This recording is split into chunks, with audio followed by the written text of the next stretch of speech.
Magandang umaga po, magandang tanghali, magandang hapon, magandang gabi, mga kaantingero-antingera ko dyan.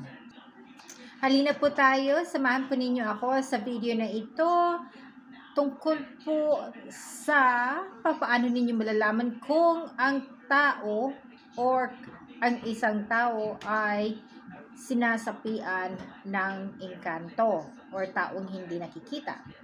So anyway po, kung kayo ay mahilig sa mga ganito, please continue. Pero kung hindi po, please skip na lang po Pero wag makakalimot magdasal sa mahal na Diyos. So wag na po tayong paligoy-ligoy pa. Ang inyo pong Bicolanang Antingera ay almost nasa 40 years na po ako na nagpa-practice at marami na rin po ako natutuhan at naranasan na hindi maganda at maganda. Pero po, marami ako naranasan na maganda. So anyway po, let's continue na po Mga senyales po ito kung paano mo malalaman na ang isang tao ay pinapasukan ng engkanto or taong hindi nakikita or sinasaniban So not necessarily po na engkantong taong engkanto, pero kasama na po diyan yung mga duwende or yung mga kung ano-ano pa man po na nasa kapaligiran natin na hindi natin nakikita. So ang una pong senyales na makikita ninyo ay yung pagbabago ng mukha ng isang tao. Malalaman po ninyo na basta na lang nakikita mo na nagbabago yung mukha ng tao. Minsan makikita mo ang ganda niya. Minsan ang pangit niya, minsan ang taba niya, minsan ang payat niyang tingnan, or minsan ang tapang-tapang niya. At kung ano-ano pa, minsan yung kung makiusap siya, tahimik, yung parang hindi kanya iniintindi, or minsan pa ulit-ulit yung tanong sa iyo kasi hindi kanya naiintindihan. So yun po, marami po ang mga senyales. So anyway po, kung kayo po nakaka-experience ng ganito at kayo na ay nagpa-doktor at sabi naman ng doktor wala kayong problema, at kung kayo ay nagpagamot na sa manggagamot sa spiritual at hindi nila nakita or kung ayaw nilang sabihin at so anyway po, ito po ay isang or maraming senyales. So unang-una po, yung mga tao po na akala ninyo, yung kasambahay ninyo lagi, ano yung kasama sa bahay, tapos bigla na lang silang nagbago ang ugali. Halimbawa, kung hindi naman po nauntog yung ulo, kasi baka mamaya nauntog yung ulo at nagka-problema. So, ibang usapan naman na po yun. Pero ito lang po ay sa spiritual, Kasi po, karamihan hindi natin nare-realize na may may pinapasok ng taong hindi nakikita ang ating katawan. Kasi po walang protection at walang boundary na tinatawag. Ang mga taong hindi nakikita po ay gusto nila na pumasok sa katawan ninyo kasi nagagawa nila ang mga hindi nila nagagawa bilang engkanto. So, halimbawa po, hindi pwede naman po ito, halimbawa ikaw makikita mo naman na nare-realize mo, bakit kaya ngayon ang pangit-pangit ko, parang ganun ano ba kayo nangyari sa akin? Ganun po, kasi po may pumasok na iba na kung ano po yung hitsurang nakikita mo sa mukha mo or nakikita ninyo sa mukha nila, yun po ang hitsura na pumapasok. So, bakit minsan parang yung ang lakas-lakas mo tapos minsan yung parang nalang tulog ng tulog. Ang masama po ay yung tulog ng tulog. Kasi yung tulog po ng tulog, yon ay dinadala nila ang kaluluwa noon sa kanilang mundo, tapos may pumapasok na iba. So yun po ang dangerous kasi minsan kapag dinadala po ang kaluluwa noon, baka minsan hindi na maibalik. So, kaya po importante na ipagamot po sa manggagamot.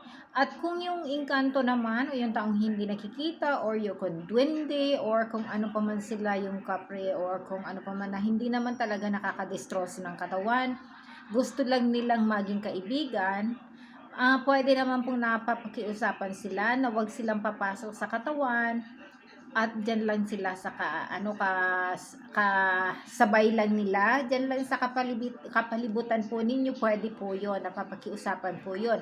'Yon ay nangangailangan po kayo ng manggagamot, ano. So, ngayon po kung 'yun naman ang manggagamo ay halimbawa ng kunyang engkanto naman gusto kayong maging asawa, 'yun ay iba naman na pong usapan.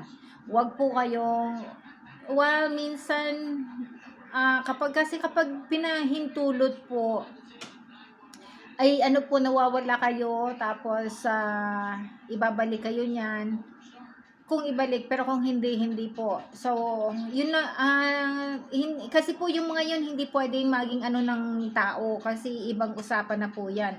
Pwede po sila na maging kabahagi ng buhay natin para tulungan tayo, pero hindi maging maging asawa tayo or dalhin tayo sa mundo nila. Hindi po yun pwede. Kaya yun po nangangailangan po talaga ang manggagamot. So, kailangan po na manggagamot kung ganun po ang na-experience niyo, magpagamot po kayo. Pero minsan po, yung tao po mismo na nakaka-experience nun, yun mismo ang magkukontra. Kasi nararamdaman nila, napapaalisin sila. So, yun po. Kaya, ang mga tao na sa kapalibutan po, sila dapat ang maggawa ng paraan na makumbinsi yung tao na magpagamot para yung taong hindi nakikita, hindi siya dalhin. Ano po? So, yun po ay kung gusto silang asawahin. Ngayon po, meron naman po na hindi po ito sa kabastusan, pero po ito ay sa pakaintindi ko po, ito ay nangyayari. Minsan po, kung kayo ay nananaginip, na kayo ay nakikitalik, tapos wala naman yung tao sa panaginip ninyo, yun po ay nakikitalik daw po kayo niyaan sa engkanto. So, nangangahulugan po, ang engkanto ay kursunada kayo. So, ngayon po, yun ay kailangan po ng manggagamot. Magpakita po kayo sa manggagamot, at kung ang manggagamot ay magtutulungan kayo, maganda po yun. Ngayon po, kung kayo naman po ay, kasi may sinasabi po na merong nagkakaanak sa engkanto, so, yun naman po, ibang usapan na yun, medyo sensitive ng topic yun. Pero, ito po, yung usapan po natin, papaano lamang malalaman natin, mga sinyales kung papaano malalaman natin kung may kung sinasapian yung tao na hindi naman na natin alam na wala naman talagang violent na yung tao. Pero minsan po yung sumasapi yung violent, kaya nagiging violent yung tao. Meron pong sumasapi na sinasaktan yung katawan ng tao, sinisira, yun po ay masasama. So meron pong sumasapi na hinihil niya yung sakit ng tao. So, depende po. Kaya, yung pag ganun po, kailangan po noon ng manggagamot. Kailangan po magpatingin kayo sa manggagamot. Pero po, bago man kayo magdagawa ng lahat, magpadoktor po kayo para alam natin na ang sakit ninyo ay hindi po sakit na tao talaga. Ngayon po, kung ang doktor ay magsabi na wala kayong sakit, yun, pagamot po kayo sa doktor o punta po kayo sa pare. Kasi, yun po, malaking tulong po yan sa pagpaalis ng mga nakadikit na entity na hindi natin gusto sa katawan. So anyway po, ito lamang ang maliit na video ko. Sana po minsan nakabigay ng kahit kaunting information. Masaya na po ako niyan. Kayo po, ano po ba ang nararanasan ninyo? Meron po ba kayo niyan? Ako po nakakaranas ng ganyan kasi minsan po, naku, ang tanda po. Talagang matanda akong tingnan po, Tapos meron naman po, naku, napakaganda po. Nasaan kaya yun minsan, yung maganda. So anyway po, bye for now.